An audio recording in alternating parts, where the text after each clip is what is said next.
त्यही त राजा ल्याउँछु भन्नुहुन्छ राजाले आउनै मन छैन कि राजै आउँदै मान्नु भएन भने त मैले राजालाई ल्याउँछु भन्दा त हुँदैन नि त अनि राजा आउन मान्नु भएन भने यो व्यवस्था फ्यालेर कसलाई बनाउनुहुन्छ त राजा अब उसले कसलाई राजा घोषणा गर्यो जसले सर्वहारा वर्ग र भुइँ मान्छेको कुरा उठाउँछ त्यही हो राजा तेरो दाइ हो अब नयाँ राजा हेर्नु त के भन्न चाहनुहुन्छ यो डिप्रेसनको शिकार हो भन्नाले तर राजा है राजा राजा राजा अब रियल राजा त उस्तै हो अब दीपक दाईलाई राजा बनाए हुन्छ जस्तो लाग्छ मलाई चाहिँ के भन्न खोजेको त्यही भन्ने त डिप्रेसन पागल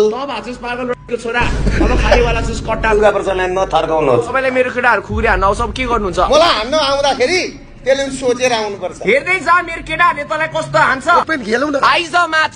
च्यालेन्ज नगर्दा हुन्छ this is an open challenge to you कहाँ भन्छौ म त्यही आउँछु 208 एनमोर रोडमा आइज म्याच यसरी झगडा गर्नु भन्दा बरु दुईजना मिलेर के गर्नुस् न देशको लागि आउनुहोस् होइन हामी एक भएर अघि बढ्छौँ तपाईँको पारा मलाई मनै परेको छैन के गरेँ मैले भन्नु नि त्यस्तो नराम्रो गर्ने भन्नु त एउटा मेरा भाइ मलाई लास्ट रिस उठाएको कि तपाईँलाई चित्त बुझेको छैन भने केमा चित्त बुझेको छैन लिल बुद्धलाई राजा बना अहिले राजा राजा भन्नुहुन्छ राजा बन्नु भयो भने के गर्नुहुन्छ देशको लागि पृथ्वी नारायण शाह भन्दा खतरा फोटो खिच्छु यस्तो गरेर